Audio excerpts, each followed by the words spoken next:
मधेपुरा के बीएन मंडल स्टेडियम में रविवार को जन अधिकार पार्टी की ओर से जिला कार्यकर्ता सम्मेलन का आयोजन किया गया, जहां आयोजन में जन अधिकार पार्टी के राष्ट्रीय अध्यक्ष सह पूर्व सांसद राजेश रंजन उर्फ पप्पू यादव भी शामिल हुए और कार्यकर्ता सम्मेलन में हजारों की संख्या में लोगों ने काफी भीड़ जुटी। पूर्व सांसद व जाप सुप्रीमो पप्पू यादव ने कहा कि वो जात की नहीं जमात की राजनीति करते हैं, इसके लिए जो भी कुर्बानी देनी पड़ेगी वो देंगे और उन्होंने कहा कि मेरा एक ही रास्ता बचा है और वो है जनता का रास्ता। पप्पू की एक ही गलती है कि वो सच को सच और झूठ को झूठ कहने से पीछे नहीं हटता। उन्होंने कहा कि मैं इंसान हूं और सिर्फ इंसान रहूंगा। कोसी सीमांचल की जनता, युवक और छात्र अपने भाग्य के विधाता होंगे। मैं चाहूंगा कि 2025 में सीमांचल और मिथिलांचल के बिना किसी की सरकार न बने। सरकार में बड़े लेवल पर कोसी और सीमांचल के लोगों की भागीदारी हो। 2024 का चुनाव जमात के आधार पर होगा, जाति के आधार पर नहीं होगा। 2024 का चुनाव कोसी के विकास पर होगा, के पाठक पर तंज कसा। और उन्होंने कहा कि बिहार में शिक्षकों का वेतन कम से कम 60,000 के ऊपर होना चाहिए ताकि शिक्षकों को अभी अभाव में न जीना पड़े। और उन्होंने कहा कि पाठक जी ताली मत बजाइए, आप जिस विभाग में गए हैं वो विभाग डूब गया। आप शराब में गए, बर्बाद हो गए।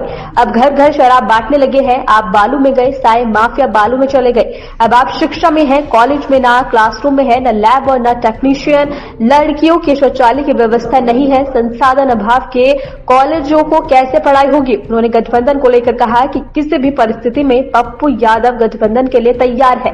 कांग्रेस के विचारधारा के साथ खड़े हैं। वो चाहते हैं कि गठबंधन करके चुनाव हो, लेकिन यदि कोई गठबंधन नहीं करना चाहे तो पप्पू यादव का जनता से गठबंधन हो चुका है।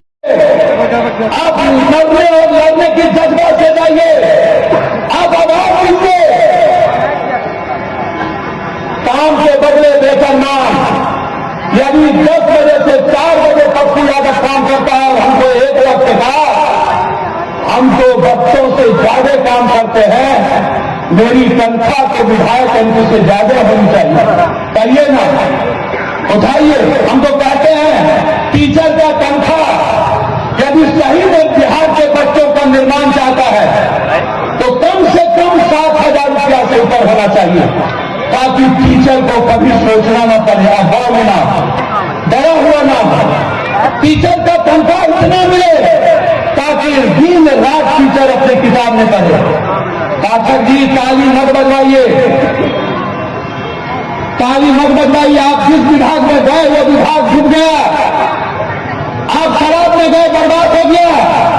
घर घर शराब रखने लगा। आप बालू में गए, सारे माफिया बालू में चले गए। आप शिक्षा में आए हैं। 38,000 विद्यार्थी कॉलेज में नामांकन और 19 रूम, न लैब, न टेक्नीशियन, न बच्ची के लिए शौचालय, न पंखा, न कूलर, और 42% टीचर की बहाली नहीं है। हिम्मत पाठक जी, जितने टीचर की बहाली हुई है उसको एक बार मात्र 20 टीचर को आप एग्जाम दिला करके सीसीटीवी कैमरा में एक बार पास करवा के हमको दिखा दीजिए।